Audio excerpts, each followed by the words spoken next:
Ito na yung compressor. So, same naman yung number niya. Yan. Kaya lang yung nakuha ko, medyo may konting mga kalawang na. Ayan, yung spot ng kalawang. Then dito may mga spot ng kalawang. So, ang gagawin ko na lang dito, lilinisan ko ng steel brush and i-sprayhan ko ng pintura.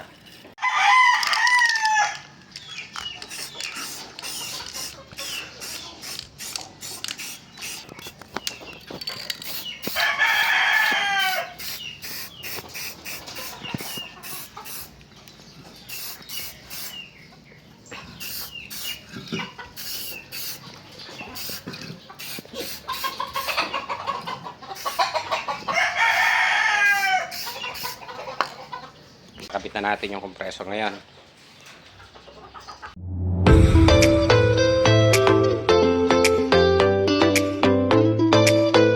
Good day mga ka-technician. Ito yung part 2 ng video na ginagawa natin nung nakaraan na PCL. Ang error niya is yun yung F5 error na lumabas. So ang naging findings natin ay yung compressor. So binaklas ko na itong compressor. Bubunutin na lang natin. And ito nga yung isang compressor na ipapalit natin. Itatry na lang natin palitan ng compressor, pero ang go signal ng may-ari is yung class B compressor na lang dahil hindi kaya sa budget yung brand new na compressor. So kakabitan na lang natin siya ng class B compressor. So ito siya, papaandarin muna natin para makita nyo yung difference. So yung pagkakaiba nung defective na compressor at saka itong bago, yung ikakabit natin na compressor.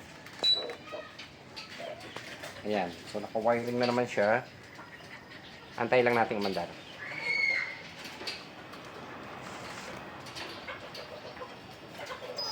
Ayan, sumaandar yung compressor pero walang bomba and humihinto yung compressor. Humihinto ng andar. Yan. Naririnig nyo, maandar yung compressor. Then, namamatay. So, ito yung compressor na isa na pininturahan ko na lang muna. Wala akong available na black na pintura kaya nagkulay silver siya. So, ang pininturahan ko lang naman yung spot ng kalawang dito sa may accumulator. I-off na muna natin siya. Ayan. Okay. So, ikakabit natin yung class B na compressor. Pero bago natin ikabit, susukatan muna natin ng resistance.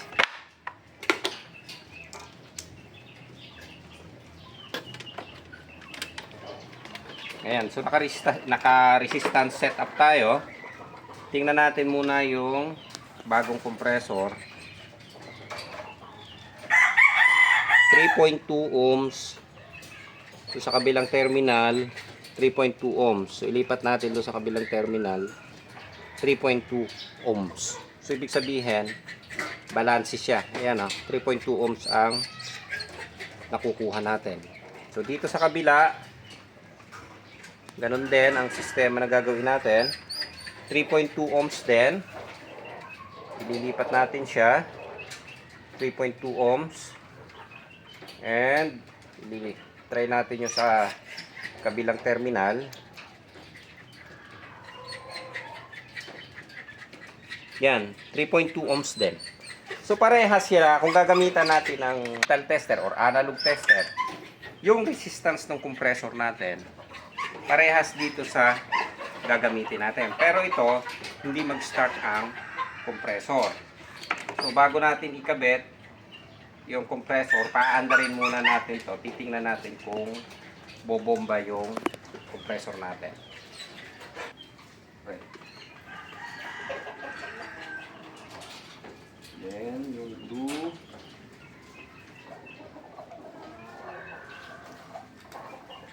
Ayan. So, kinabit na natin yung compressor natin. Tingnan natin yung difference. Kung aandar siya.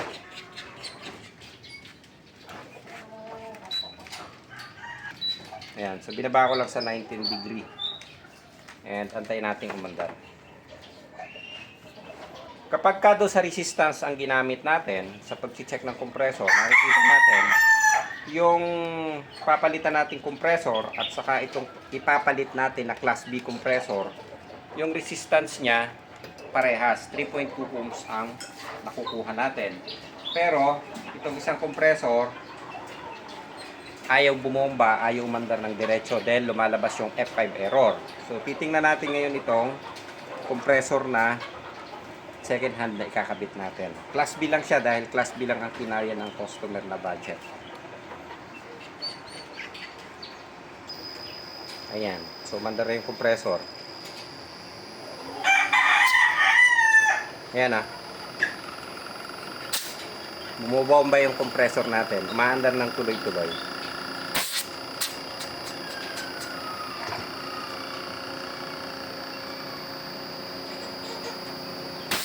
Yun.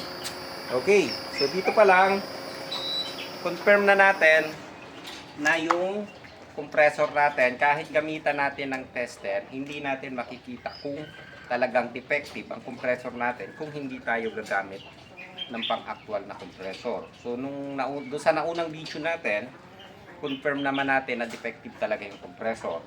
Kaya nag-order na lang tayo dahil mahal nga yung original o yung bagong compressor. Nag-order tayo ng Class B compressor. May konting kalawang nga lang siya. So, ang gagawin natin ngayon, babaklasin ko na itong lumang compressor.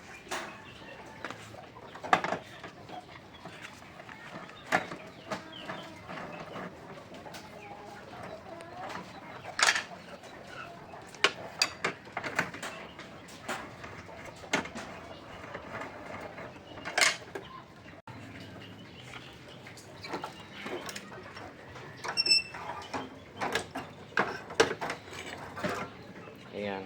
Actually, tingnan nyo yung compressor. Napakakinis pa talaga ng compressor. Ayan. Maganda, makinis. Yung kalawang ng isa dito rin sa part na to. Pero, ayan nga, pansinin nyo, yung compressor na to, kahit testerin natin yung sa terminal, yung UBW, parehas siya. Parehas ng resistance din dito sa gagamitin natin. Kaya lang, ito ayaw umandar. So ang tama nito na nakikita ko is hindi siya sa winding. So maaaring sa mechanical problem ng loob nito. Ayan. So hindi naman natin ma-check, hindi rin natin makikita yung loob. Kaya hindi tayo basta pwedeng mag-base lang ng pag-check ng compressor. Base lang do sa ating tester na ginagamit. Ayan. So ikakabit na natin siya. Palitan na natin ng bagong rubber. Ito. Kasama naman siya.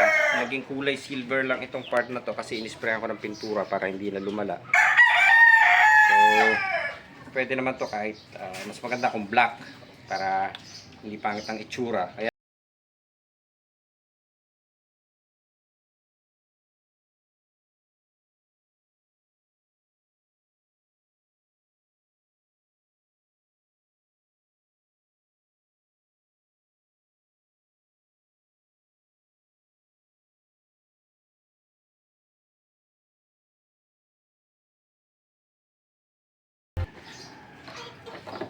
yan. Ayos. So parehas din siya nung model ng ginamit namin. Ito lang, hindi ko na siya binunot dito dahil matigas bunutin. Kaya ang ginawa ko, pinutol ko na lang din siya dito and binuka ko yung pinakadulo ng ating tubo. Yan. So dito ko na siya ihilang. May dugtungan. Yan. So ito, dito na siya. Then, ang kulang natin yung charging line. So, wala tayong charging line dito. So, subukan nating magkarga dito na lang sa discharge. So, bubunutin. Kasi ang refrigerant ay papasok naman natin. Titimbangin natin. Kaya, kahit hindi tayo mag-base doon sa pressure niya o sa gauge. Okay? So, hihinangan na natin.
Ayan, so binunot ko yung isang tubo dito.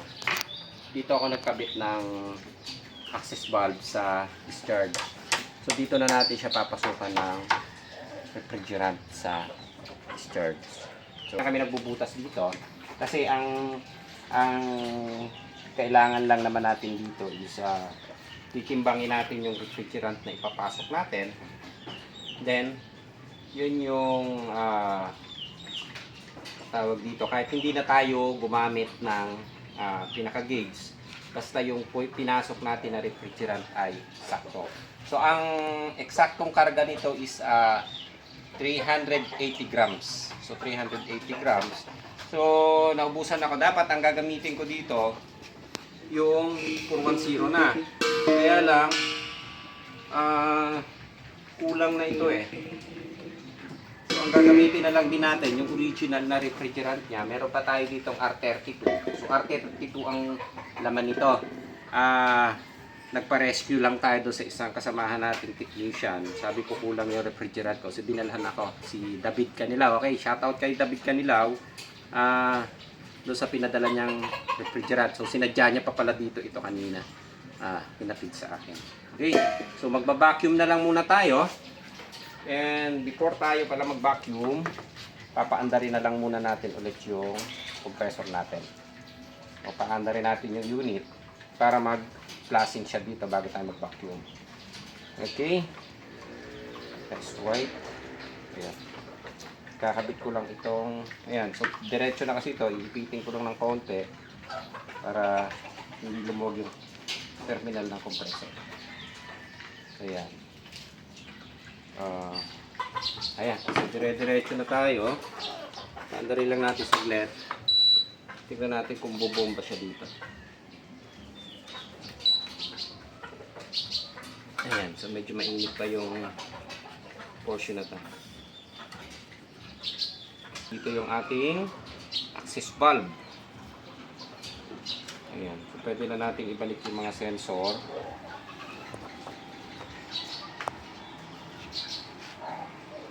Ayan, so dito.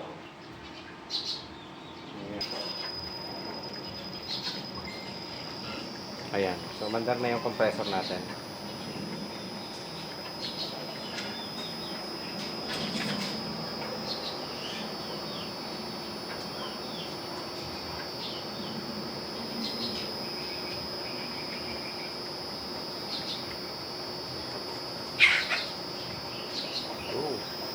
Bomba dito.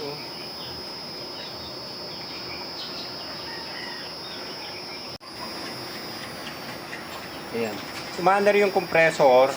Dapat magdi-discharge siya dito. Wala oh.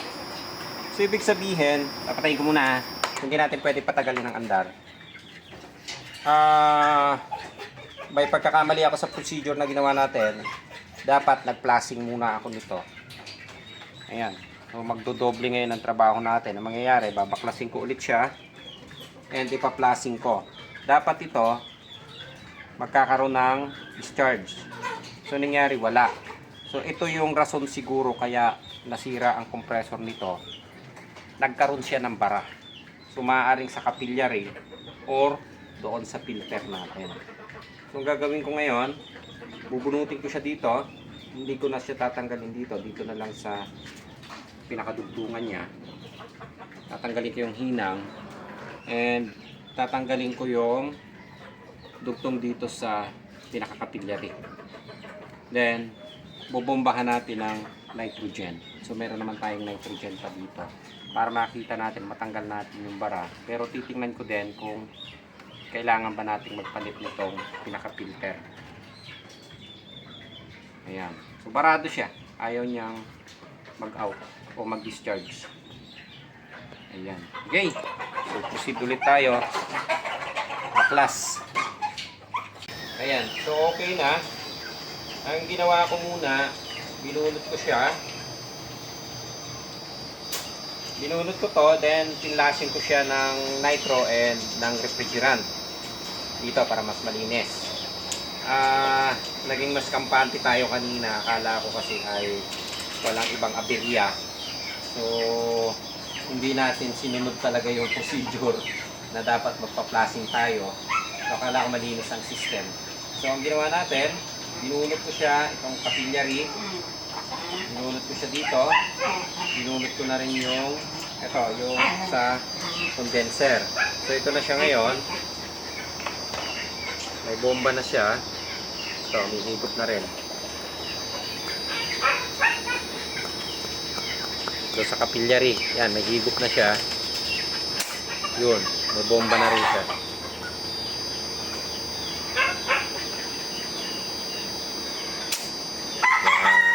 Okay. So dito naman, meron na rin siya.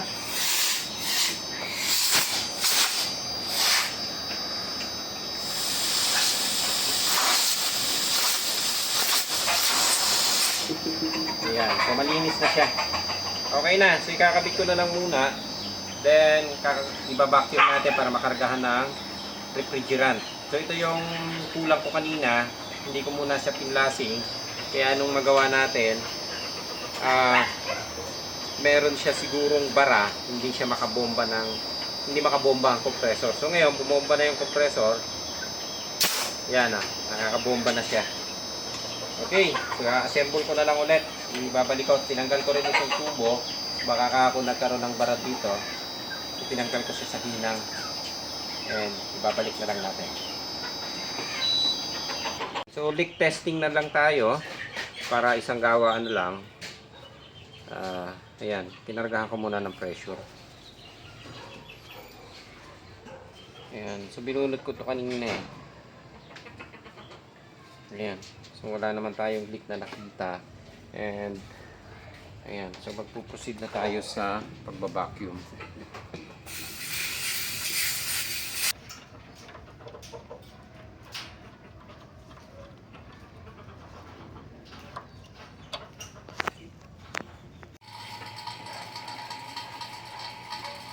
Ay, okay. So, habang nagbabacuum tayo, nag-shot tayo ng sunlig light. Dahil Sunday naman ngayon. Rason-rason sa Sunday, no? Titimbangin na natin yung refrigerant. So, ang karga nito ay 380 grams lang. Ayan. So, tumimbang siya ng 2.8. So, babawasan natin. 2.8, ima-minus natin yung 380 grams. Dito. Ayan. 2.8. Ayan. So, antayin lang natin matapos yung pagbabacuum natin. Then, i-observe natin kung lalamig na ang unit. Ayan. Okay na. Tapos na tayo mag-vacuum. Yun. So, babawasan natin siya ng 0.38. Dito na tayo direkta magkakarga. Okay. Babaliktad na natin siya para mas madaling pumasok.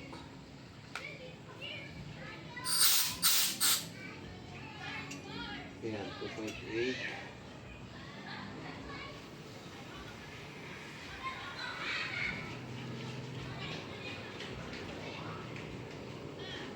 So, dapat matitiran tayo ng almost 2.4.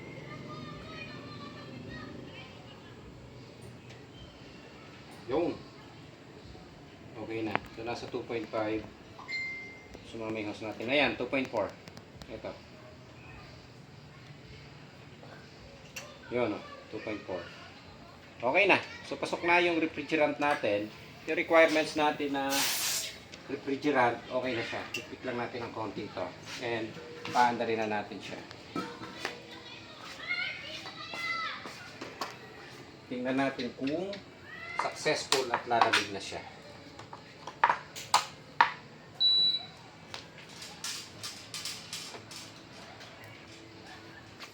So, yung pagkakarga na ginawa natin, diniretso na natin, pinasukan na saan natin siya ng refrigerant na eksakto. And papaanda rin na natin siya. So, hindi na natin yung procedure na ginagawa dati natin, dinalagyan natin siya ng refrigerant habang umaandar. So ito, kinargahan na natin ng refrigerant bago natin pinaandar. Ayan. So, antayin na lang natin umandar ang compressor natin. Ayan, umaandar na siya. Tuloy-tuloy na siya. And wala na error na lumalabas. Ayan. So, yung nabawas nating refrigerant kanina, makikita nyo siya is 2 point. Teka, iangat natin ha. Ayan, 2.4 yung na against the light. Yan, 2.4 yung natira. So, nabawasan siya ng 0.38. And dito tayo nagkarga sa discharge. Ayan, hindi na doon sa ayan o. So, usually dito natin kinakabit yan. Eto, pag napasukan natin ng refrigerant yan, okay na yan. Ayan, so malamig na. Tuloy-tuloy ang andar. Eto, and i-observe na lang natin. Ayan, so titingnan natin mamaya kung tuloy-tuloy na siya na andar. Ayan, susupatan na rin natin ang ampere to. Ang rated current nito, tingnan natin ha, yung hangin ng 7 ampere. So yan rated current 7.0 ampere. Doon sa ating ayan, sa clamp ammeter natin 6.4 ampere. Yun, sakto.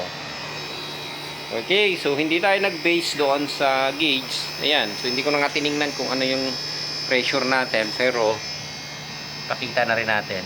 Ayan, kung mababasa nyo, malabo na yung gauge ko eh. Wala pang nagdo-donate ng gauge. Ayun. Okay. Ayan, tuloy-tuloy ang andar. Then, dito tayo nag-charge ng refrigerant na R32. Then, yung kinarga natin dito ay 380 grams o 0.38 kilos. Yun. So, ganun lang kababa. Ayan. So, yung natira natin sa refrigerant, 2.4. Yan. Okay. So, 2.8 to kanina. Then, tuloy-tuloy na siya. Tingnan natin yung tubo. Ito. Yung lamig ng harap. So, nasa open air tayo. Ayan 23 degree. Yung. Subukan natin i-adjust yung temperature natin. So, naka 19 tayo eh. So, ilagay natin sa kahit 24 degree para mas mabilis siya. Ayan. So, naka 24 tayo. And itong ating room temp, itatapat muna natin doon sa pinaka-bunganga ng aircon. Ayan. Para makita natin kung magre-reduce yung pinaka-ampere natin. Ayan. Bumaba na siya ng ayan. Bumababa na siya.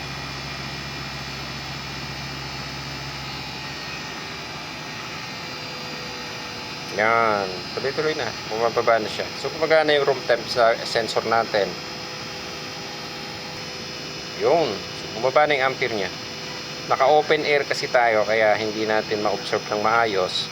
So, ang ginawa na lang natin, itong room temp, ayan pinasok ko doon sa bunganga nung labasan ng lamig. Ayan okay. So, bumaba na siya ng 3.7.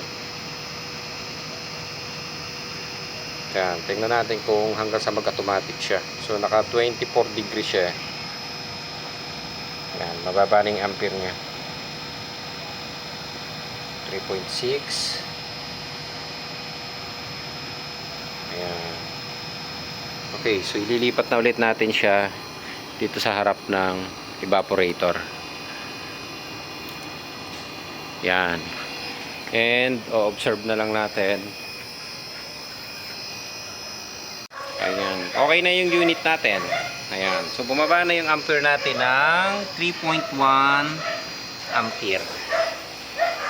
Okay. So, tatanggalin na natin. And, mag-a-adjust tayo ng temperature. Ayan. So, punta tayo sa 19 degree. Ayan. So, naka 19 degree tayo. And, i-observe natin yung temperature niya. Ayan. Kabit. Ayan yung ampere niya. So, naka 3.3. Tingnan natin kung tataas siya. So, binaba ko ng 19 degree yung ating temperature. Yan. So, yan. Okay. So, unti-unti na siyang tumataas. 4. So, dapat hindi siya lalampas ng 7.5 o maximum of 7 ampere. Yan. 4.6. 4.7. Yan. 4.9. Ang maximum niya is 7 ang maximum current. Tingnan natin kung saan siya hihinto.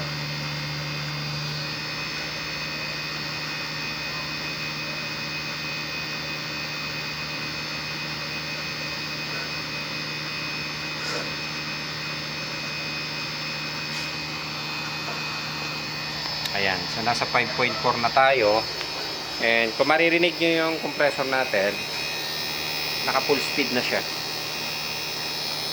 Yan, yung andar.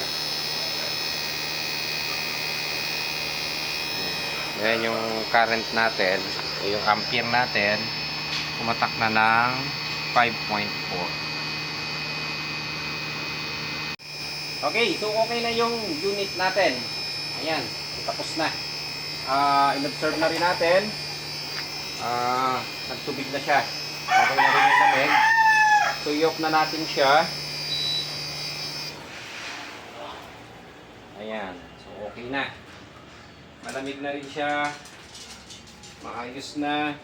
So, dapat ang gagamitin ko ditong refrigerant kanina ay yung 410. Pero, tinimbang ko siya, kulang na ng karga. So, hindi sasakto yung ipapasok natin. Kaya, nagpa-rescue nga tayo ng R32. So, R32 rin yung naikarga natin. And, tinimbang natin, 0.38 kilo ang ipinasok natin. So, dito na natin siya dinaan. Hindi na tayo nagbutas doon sa, naglagay ng access valve dito sa ibabaw. So, dito na lang siya. So, binunot ko ito. And, pinasok ko yung access valve dito. Ayan. So, okay na tayo. Ayan. Okay. Ayan. Okay. So, dito tayo nagkabit ng charging line and hindi na rin tayo nag-base sa gauge natin. Ang basis na lang ng ginawa natin is kung ilang kilo yung refrigerant na pinasok natin. Ayan o. So, 2.4. So, kanina ito is 2.8. Ayan. So, kinarga natin ay 0.38 kilo. Ayan. So, okay na siya. Saktong-sakto lang siya. Okay din yung ampere. Tama siya. Hindi siya lumampas sa 7 ampere. So, ang maximum current niya is 7 ampere. And, umandar na rin siya ng dire-diretso. Okay na. Then, eto pala, actually matagal na rin namin ginagamit.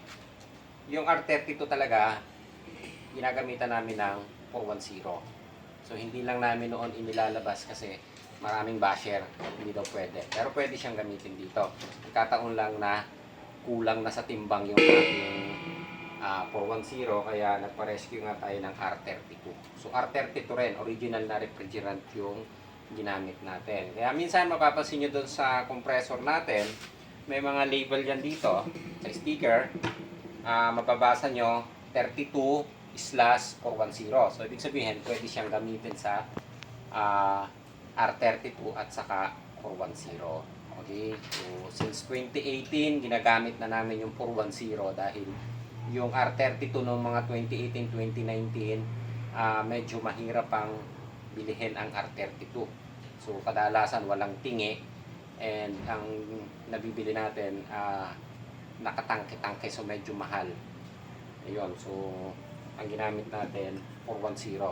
So, dati, ginawa lang namin experiment, and okay naman siya, and yun pala, pwede naman talaga siyang gamitin dito. Ayan, so okay na tayo. Ayos.